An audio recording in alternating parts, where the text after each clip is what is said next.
प्रिया, तुमसे तो कोई भी काम ढंग से होता ही नहीं है। मुझे तो लगता है कि अब तुम्हारे मायके वाले को फ़ोन करके तुम्हारी शिकायत करनी ही पड़ेगी। सुलोचना जी ने अपनी बड़ी बहू प्रिया को डांटते हुए ऊंची आवाज़ में कहा। प्रिया बेचारी हक्का बक्का रह गई। वह हैरानी से बोली, पर मम्मी जी, ऐसी भी कौन सी बड़ी अनहोनी हो गई है मुझसे? मैं तो सुबह से काम में ही लगी हुई हूँ। सुलोचना जी झुंझलाते हुए बोली, मैंने तुमसे कितनी बार कहा था कि छोटे बेटे की शादी की तैयारी में कोई कसर नहीं रहनी चाहिए, लेकिन अभी तक घर की सजावट का काम शुरू तक नहीं हुआ है। आखिर तुम लोग कर क्या रहे हो? सब कुछ क्या मुझे ही देखना पड़ेगा?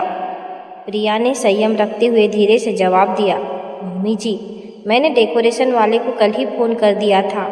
उसने वादा किया है कि वह आज दोपहर तक आकर काम शुरू कर देगा। यह सुनते ही सुलोचना जी का गुस्सा और बढ़ गया। वे बड़बड़ाते हुए कहने लगी, शादी में बस 2 दिन बचे हैं और आज डेकोरेशन होगा। पता नहीं कब काम पूरा होगा और कब घर सजेगा। मैंने तुम्हें पहले ही समझा दिया था कि तुम इस घर की बड़ी बहू हो। अपनी जिम्मेदारियां ठीक से निभाना सीखो। प्रिया ने हिम्मत जुटाई और धीरे से कहा, मम्मी जी, घर में काम बहुत ज़्यादा है। अगर आप कुछ जिम्मेदारियां ननद जी को भी दे देती तो अच्छा होता। वे भी तो 1 महीने से यहीं हैं। हाथ बटा देगी तो काम जल्दी हो जाएगा। अभी प्रिया की बात पूरी भी नहीं हुई थी कि सुलोचना जी भड़क उठी। उन्होंने तलक अंदाज में कहा, बहू के मुंह से कभी भी काम के लिए ना नहीं निकलनी चाहिए। याद रखना, अपनी ननद से काम कराने की सोचो भी मत। प्रिया अवाक रह गई। यह पहली बार नहीं था। कई बार जब उसकी तबीयत खराब होती थी या वह बहुत थकी होती थी, तब भी उसे यही सुनने को मिलता था कि बहू के मुंह से ना नहीं निकलनी चाहिए। वह चुपचाप अपने काम में लग गई, लेकिन उसके दिल में एक ठेस सी उठी। उसे यह सब बिल्कुल भी अच्छा नहीं लग रहा था। उसके मन में बार बार यही सवाल उठ रहा था कि आज तक तो वह इस घर की एकलौती बहू थी, फिर भी उसके साथ ऐसा व्यवहार होता रहा। कल को जब छोटी बहू घर आएगी और उसके सामने भी उसे इसी तरह जलील किया गया तो इस घर में उसकी क्या इज्जत रह जाएगी। खैर, समय बीता और सुलोचना जी के छोटे बेटे मयंक की शादी बड़े धूमधाम से किरण के साथ संपन्न हुई। शादी के बाद जब किरण इस घर की छोटी बहू बनकर आई तो उसने गौर किया कि सबके सामने तो सब ठीक रहता है, लेकिन उसकी जेठानी प्रिया को हर छोटी छोटी बात पर टोका जाता है।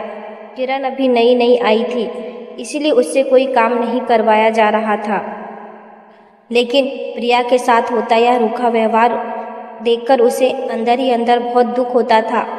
एक दिन किरण ने देखा कि सुलोचना जी प्रिया को बुरी तरह फटकार रही थी। वे कह रही थी, प्रिया, तुम्हें किसने हक दिया अपने पति के साथ फिल्म देखने जाने का? मैंने तो तुम्हें सुबह ही बताया था कि आज तुम्हें मेरे साथ अपनी ननद के घर चलना है। वहाँ मेहमान आए हुए हैं और घर के कामों में तुम्हें मदद करनी होगी। तुम अपने फर्ज से पल्ला नहीं झाड़ सकती।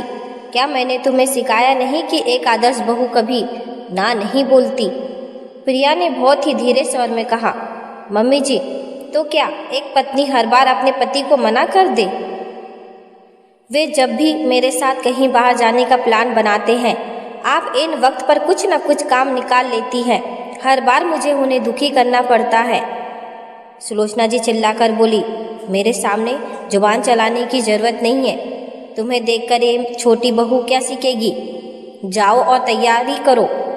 प्रिया की आंखों में आंसू आ गए। उसने भरे गले से अपने पति को फ़ोन किया और कहा कि वह आज उनके साथ नहीं जा सकती। यह सब देखकर किरण को बहुत अजीब लगा। रात को जब प्रिया अपनी सास के साथ ननद के घर से लौटी, तब भी किरण जाग रही थी। सुलोचना जी प्रिया को सख्त लहजे में हिदायत दे रही थी, सुबह जल्दी उठ जाना, बहुत काम है। प्रिया बेहताश थकी हुई थी। वह चुपचाप बिस्तर पर गिर गई, पर उसे नींद नहीं आई। वह बस यही सोचती रही कि आखिर मम्मी जी उसके साथ ऐसा भेदभाव क्यों करती है। अगली सुबह जब प्रिया रसोई में पहुंची तो उसने देखा कि किरण वहां पहले से ही काम कर रही थी।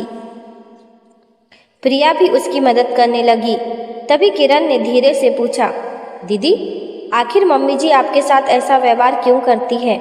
क्या हम बहुओं को अपनी मर्जी से जीने का कोई हक नहीं है? क्या हम कभी किसी गलत बात के लिए मना नहीं कर सकते? प्रिया ने एक फीकी मुस्कान के साथ कहा। अभी तुम नई हो किरण, धीरे धीरे तुम भी मम्मी जी का स्वभाव समझ जाओगी। किरण दृढ़ता से बोली। एक दिन वे मुझे भी समझा रही थी कि अपनी सासू माँ की हर बात को पत्थर की लकीर मानना। दीदी, सच कहूँ तो आपने ही उनकी इस आदत को बढ़ावा दिया है। उस दिन मम्मी जी कह रही थी कि मैं आपको देखकर क्या सीखूंगी, लेकिन मैं आपको देखकर इस तरह सिर झुकाकर जीना नहीं सीख सकती। आप प्लीज़ अपने लिए आवाज़ उठाइए, वरना मेरी हालत भी आपके जैसी ही हो जाएगी। और अगर मेरे साथ उन्होंने ऐसा किया तो मैं बर्दाश्त नहीं करूंगी। किरण की ये खरी खरी बातें प्रिया के दिल में तीर की तरह चुभ गई।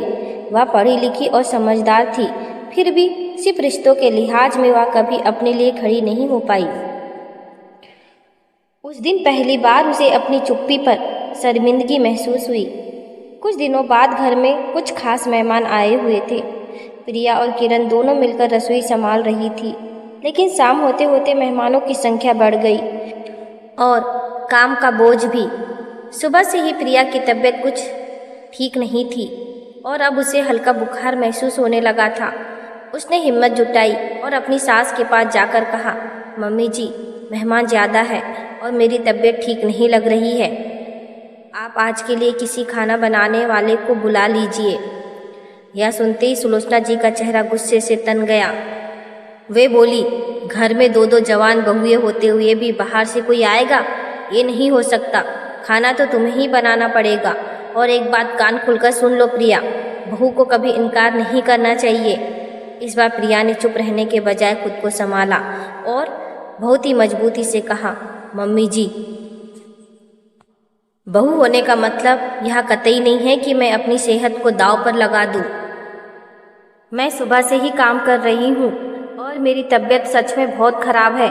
अगर मैं अभी भी काम करती रही तो मेरी हालत और बिगड़ जाएगी।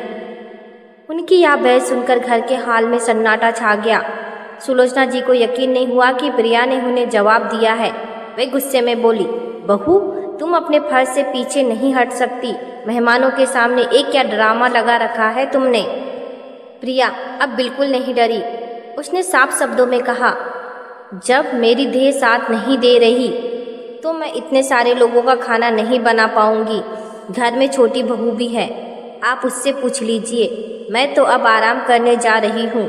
और मम्मी जी, अगर आपने इसे तमाशा बनाया तो मैं सबके सामने अपनी डॉक्टर की पर्चियाँ और दवाइयाँ लेकर आऊँगी और सबको दिखाऊँगी कि मेरी तबीयत कितनी खराब है, फिर भी आप मुझे मजबूर कर रही है।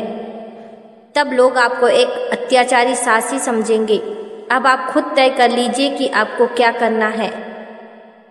इतना कहकर प्रिया शालीनता के साथ अपने कमरे में चली गई और बिस्तर पर लेट गई। सुलोचना जी का चेहरा गुस्से और शर्म से तमतमा उठा था। वे मेहमानों के सामने अपनी साख खराब नहीं करना चाहती थी। उन्होंने तुरंत किरण को आवाज़ दी, किरण, तुम खाना बना लो। लेकिन किरण ने भी दो टुक जवाब दे दिया, मम्मी जी, मैं अभी नई हूँ और इतने सारे लोगों का खाना अकेले मुझसे नहीं बनेगा। दीदी की तबीयत खराब है तो हमें उनकी मदद करनी चाहिए थी। अब सुलोचना जी के पास कोई रास्ता नहीं बचा था। लोक लाज के डर से उन्होंने तुरंत अपनी एक सहेली को फ़ोन किया और उसके घर काम करने वाली कुक को बुला लिया। थोड़ी देर में रसोई संभल गई और मेहमानों को खाना भी मिल गया। पर उस दिन पहली बार सुलोचना जी को यह गहरा एहसास हुआ कि अब इस घर की बहुएं अन्याय पर चुप रहने वाली नहीं है। उस दिन के बाद जैसे घर की हवा ही बदल गई। सुलोचना जी ने धीरे धीरे यह कड़वा सच स्वीकार कर लिया कि रिश्ते डर या दबाव से नहीं, बल्कि सम्मान और समझदारी से चलते हैं। उन्होंने बहुओं पर अपनी बात थोपना बंद कर दिया। अब घर का हर फैसला सबकी राय से होने लगा। बड़ी हो या छोटी बहू, दोनों अपनी सुविधा के अनुसार घर की जिम्मेदारियां बांटने लगी। प्रिया पहले की तरह बेबस नहीं रही, लेकिन उसके बर्ताव में कोई कड़वाहट नहीं थी, बल्कि एक आत्मविश्वास और आत्मसम्मान था। वह जब भी काम करती पूरे मन से करती और जब उसे थकान होती तो बिना डरे अपनी बात कह देती। सुलोचना जी भी अब अपनी बहुओं की सेहत और पसंद का ख्याल रखने लगी।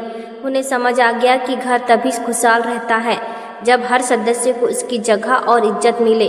धीरे धीरे उस घर की कड़वाहट खत्म हो गई और उसकी जगह अपनेपन ने ले ली। अब उस परिवार में सिर्फ जिम्मेदारियां नहीं बल्कि एक दूसरे के लिए सच्चा प्यार और सम्मान भी था।